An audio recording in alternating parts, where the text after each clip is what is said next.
우리는 이 욥이 이 친구들, 찾아온 친구들 앞에 자기를 변명하고 싶어하는 그런 모습을 보게 됩니다. 내가 이렇게 극심한 환난을 당하는 것, 나는 참 억울하다. 나는 정말 최선을 다해서 살았는데도 불구하고 이런 고난을 당한다라고 그렇게 지금 변명하는 거죠. 자기 변명을 그렇게 하는 거예요. 그 친구들이 지금 찾아와서 아무 소리도 못하고 있는데 기껏 한다는 소리가 자기 생일을 저주하고 있어요. 자기 생일을 저주한다. 이건 하나님 앞에 아주 못된 짓이에요. 하나님이 모든 사람에게 창조의 솜씨를 발휘해서 생명을 허락해 줬는데 고난을 당한다고 차라리 내가 나지 않았으면 좋았겠다 하는 이런 식의 탄식이나 아니면 자기 인생을 저주하는 것은 이건 하나님 앞에 아주 큰 불경이에요. 아주 큰 불경. 그런데 왜 이런 불경을 저질렀을까? 욥이 그런 심각한 고난이 왔을 때도 하나님을 향하여 입술을 범하지 않았잖아요. 입술로 하나님을 원망하거나 하나님에 대해서 그 입으로 실수하지 않았는데 왜 이렇게 불경한 일을 이 친구들 앞에서 저지르게 되었을까요? 오늘 본문을 잘 살펴보면 철저하게 자기 생일, 그러니까 자기가 태어난 것에 대해서 탄식하며 저주하는 거예요. 하나님에 대한 원망은 사실 없어요. 하나님에 대한 원망은 아니고 자기 인생에 대한 저주를 하고 있는 거예요. 그런데 이건 하나님 앞에 아주 큰 불경죄를 저지르는 거예요. 내 목숨은 하나님 거예요. 자기가 그렇게 고백했잖아. 주신 자도 여호와시요 취하실 자도 여호와시라. 그렇게 고백을 해놓고 정작 이렇게 자기 생일을 저주하고 있는 것은 이것은 아주 큰 잘못이다라고 하는 것을 우리가 분명히 알아야 합니다. 오늘 본문은 상당히 시적인 표현으로 계속해서 대꾸를 이용하기도 하고 그리고 평행법을 이용해서 참 깊이 있는 그런 문학적인 표현으로 이렇게 탄식하고 있는 그런 자기의 마음을 이렇게 멋지게 꾸몄어요. 그리고 그렇게 표현을 했어요. 그런데 이런데 넘어가지 않죠, 사람들은. 아무리 좋은 그런 문학적인 표현을 써서 자기의 그 마음을 표현하려고 할지라도 잘못된 건 잘못된 것 분명하게 그 친구들이 알았기 때문에 이 저지 이후에 계속해서 친구들과 이제 변론이 일어나게 돼요. 친구들에게 어떤 의협심이 일어나도록 만들었어요.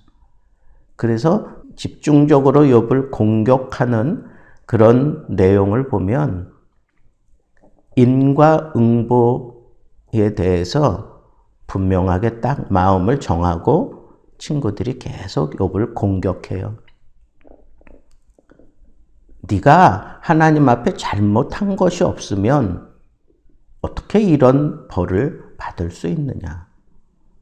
신학적인 어떤 베이스를 가지고 욥을 공격하기도 하고 윤리적인 잣대를 가지고 욥을 공격하기도 하고 또 그 새처럼 제잘거리는 그 사람은 계속해서 아주 거친 표현을 하면서 욥을 궁지로 막 몰아가는 그런 일들이 이제 앞으로 우리가 계속 살펴볼 내용 가운데 하나입니다.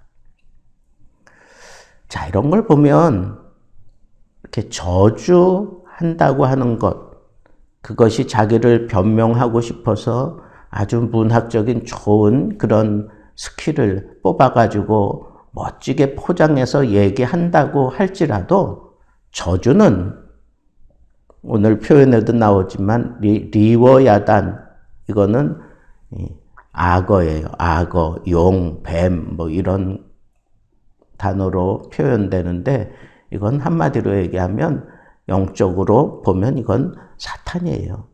사탄이 들어와서 격정케 한다는 거예요. 가만 놔두지 않는다는 거예요. 그런데 그 사탄에게 그렇게 잘 지켜왔던 문을 열어놓는 게 바로 이 저주였다는 거예요. 나만 격동시키는 게 아니에요. 거기 그 저주를 들었던 그 친구들도 다 이 격정하는 그런 마음으로 계속해서 욥을 공격하고 있는 것을 보게 됩니다. 여러분, 이런 것들을 우리가 생각해 볼 때 이 욥이 이 저주하는 그것으로 시작으로 그 저주를 시작으로 계속해서 이런 격정하는 그런 변론이 일어나고 욥으로 하여금 견딜 수 없게 만들어놔요. 그 또 친구들도 본의 아니게 이런 인과응보적인 그런 생각에 사로잡혀가지고 계속해서 욥이 굴복하지 않으니까 계속해서 또 공격하고 있는 이 빌미를 누가 준 거예요?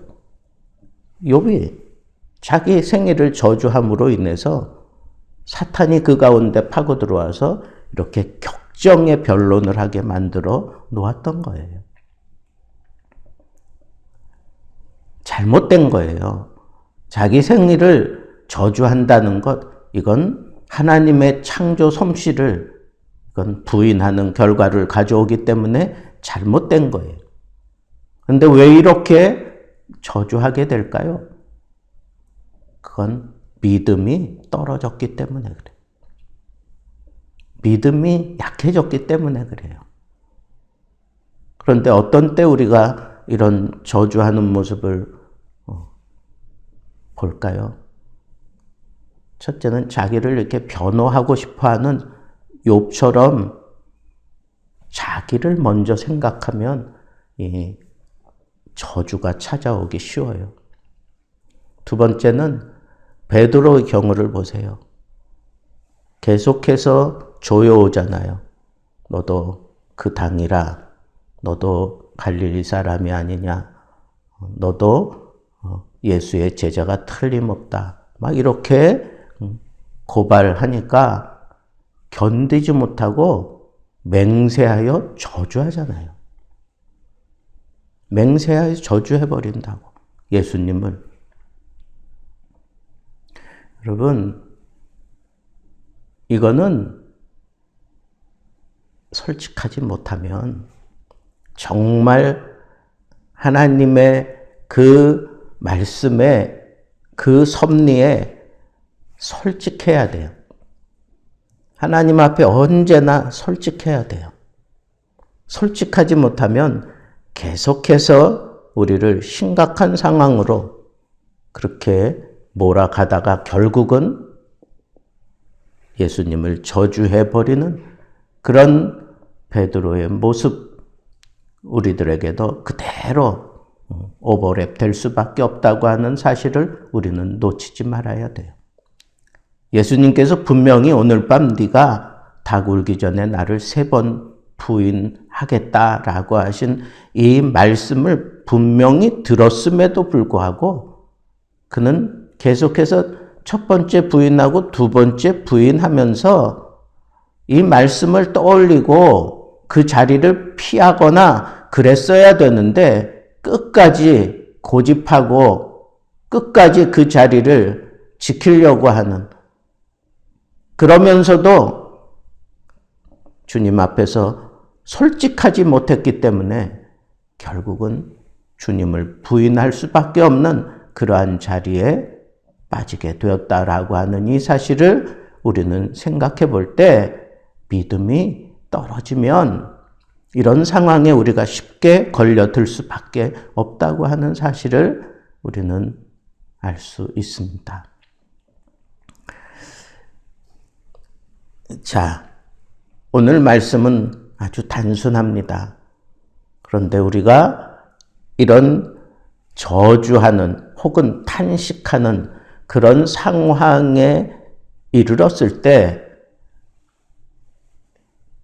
이 심각한 사탄의 괴계에 빠져서 망가진 인생 겪지 않으려면 어떻게 해야 될까요? 베드로처럼 뛰쳐나가서 그 자리를 피해야 돼요. 일단은 그 자리를 피해야 돼요. 그런 생각을 떨쳐버려야 돼요.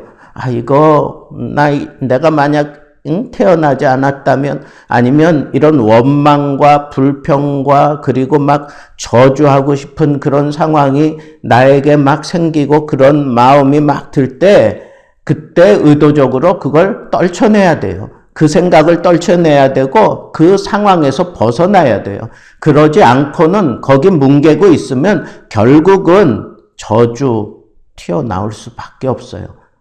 그게 인생이에요. 왜 그래요? 계속해서 우리 믿음이 공격당하고 있기 때문에 그래요. 믿음이 약한 자가 터뜨리는 탄식이 그게 바로 저주예요.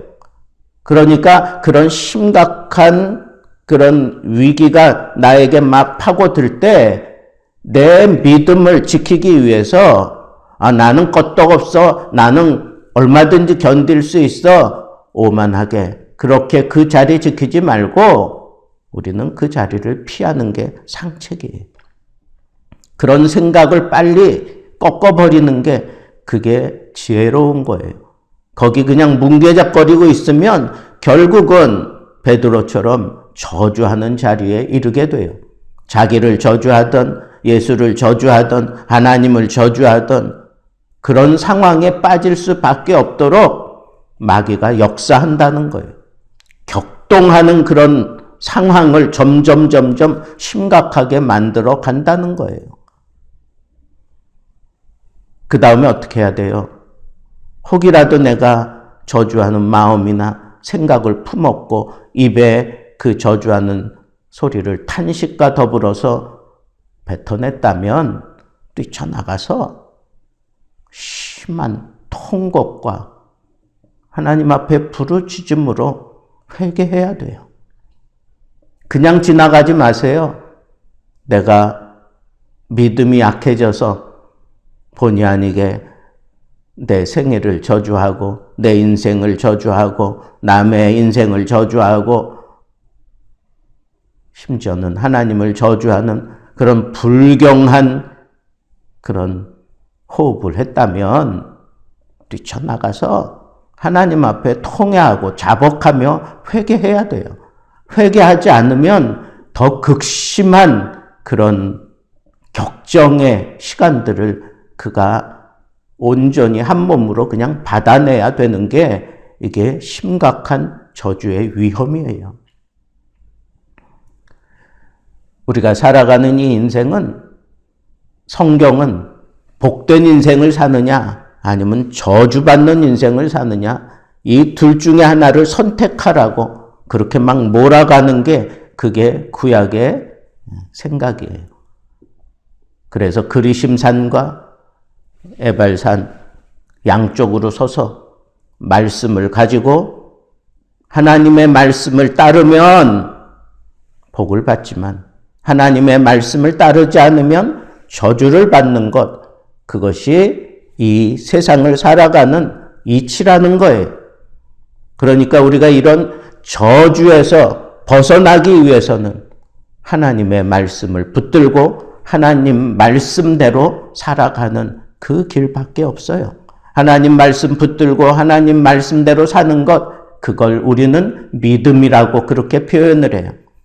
내 믿음이 강해지지 않고는 사탄에게 언제든지 문을 열고 들어오게 만드는 그런 어리석음을 범하며 사는 게 우리 연약한 인생이에요.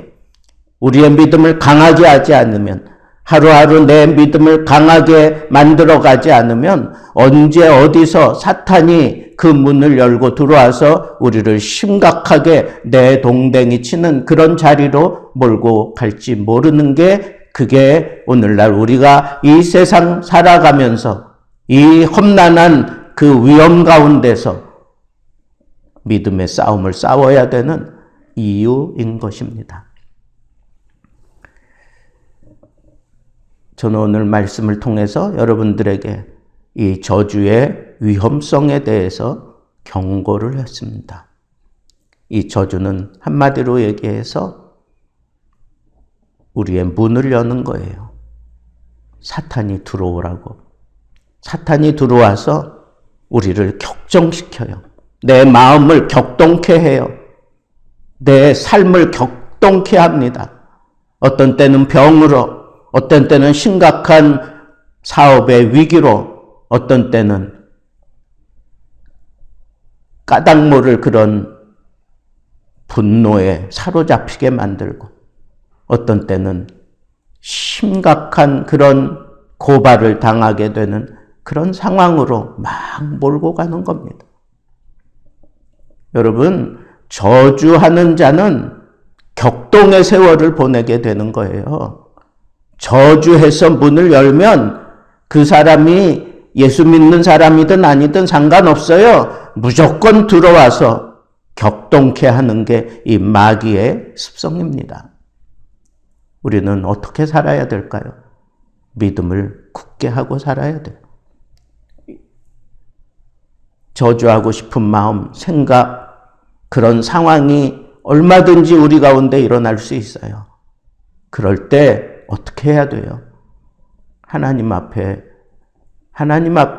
오히려 침묵하고 하나님 앞에 엎드려야 돼요. 그런 마음을 입으로 내뱉지 마세요. 마귀가 파고 들어와서 나를 격동케 합니다. 어떻게 해야 돼요? 문을 꼭 걸어 잠기고 말씀 앞에 자기를 세우고, 이런 생각이 나게 하는 이런 마귀의 시험에서 우리가 지지 않으려면 말씀을 붙잡는 수밖에 없어요. 말씀 앞에 자기를 부단히 세우고 비춰가면서 내가 어떤 상황에도 하나님을 향하여 저주하거나 하나님의 그 창조 솜씨를 저주하거나 그 어떤 상황에도 내 입에서 저주의 탄식이 흘러가지 않도록 그렇게 자기를 지키지 않고는 내 믿음을 지킬 수 없고 강한 믿음을 내가 붙잡아